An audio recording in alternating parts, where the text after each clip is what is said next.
En este vídeo os voy a enseñar a realizar la representación de un diagrama de dispersión. Lo primero que tenemos que hacer antes de meternos a hacer la representación propia es saber qué es un diagrama de dispersión. Pues un diagrama de dispersión no es más que una representación gráfica, ¿vale?, donde nosotros tenemos observaciones de una variable x, ¿vale? Aquí tendríamos x1, x2, x3, x4, x5 y x6. Y tenemos una serie de observaciones de otra variable y.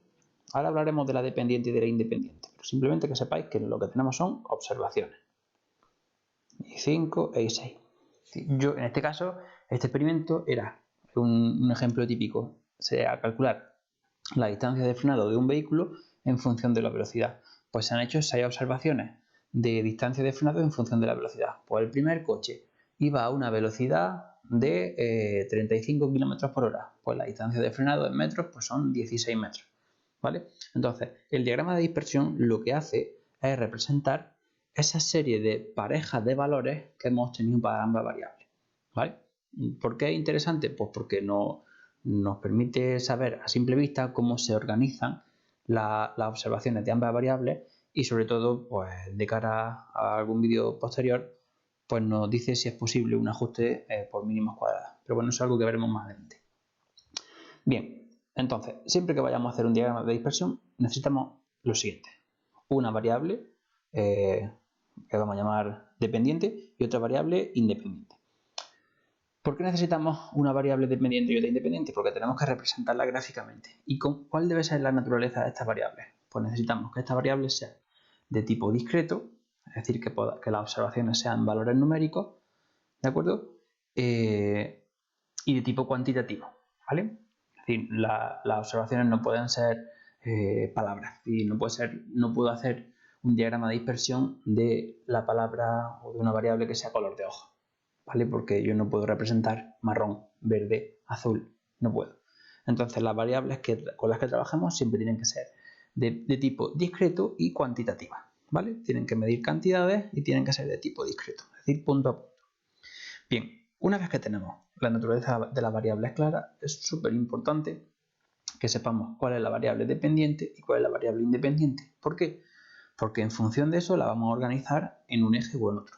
Lo normal es que a nosotros nos den una serie de datos y que tengamos que adivinar cuál es la variable dependiente y cuál es la independiente, ¿vale? En este caso, pues ya doy yo ahí las variables, cuál es la dependiente y cuál es la independiente. Aparte, si le estoy dando a la y distancia de frenado, pues y es la dependiente y velocidad x es la independiente. Pero si no nos lo dan, tenemos que aprender a hacerlo. Tenemos que saber cuál es la dependiente y cuál es la independiente. ¿Cómo se hace? Pues preguntándose. ¿Qué tiene sentido? ¿Estudiar la velocidad en función de la distancia de frenado? ¿Tú quieres ver la velocidad a la que va un coche en función de lo que frene? ¿O tiene más sentido estudiar la distancia de frenado en función de la velocidad? Claro, tiene más sentido estudiar cuánto espacio o cuánta longitud va a tardar un vehículo en frenar dependiendo, ¿veis? Dependiendo de la velocidad a la que vaya. ¿Eso qué nos quiere decir? Que la variable distancia de frenado es la que depende de la variable velocidad, que es la independiente. Luego organizaremos en el eje Y siempre la dependiente y en el eje X la independiente, ¿vale? Entonces, ¿cómo se realiza el diagrama de dispersión? Ya que tenemos claro el tipo de variable y lo que estamos haciendo. Pues simplemente tenemos que representar estas parejas de observaciones, tenemos que representarlas, pues al igual que cuando trabajábamos con funciones en el plano, pues exactamente lo mismo. Son observaciones y la clave es que tenemos que representarlas por pareja. Bien, pues vamos allá. Vamos con la primera pareja o el primer par de observaciones. Tras hacer el experimento, lo que se ha visto es que para una velocidad de 35 km por hora, la distancia de frenado ha sido de 16. Luego en el eje X yo busco 35 y me voy a, pues más o menos por aquí, 16. Primera observación. Vamos con la siguiente. Cuando se ha hecho el experimento de nuevo, se ha visto que para una velocidad de 50 km por hora, se obtiene una distancia de frenado de 26. Pues para 50 km por hora, pues se obtiene una distancia de frenado de 26, más o menos por aquí. Vamos con el siguiente. En el siguiente caso hemos visto que para una velocidad de 65 km por hora hemos tenido una distancia de frenado de 41 metros.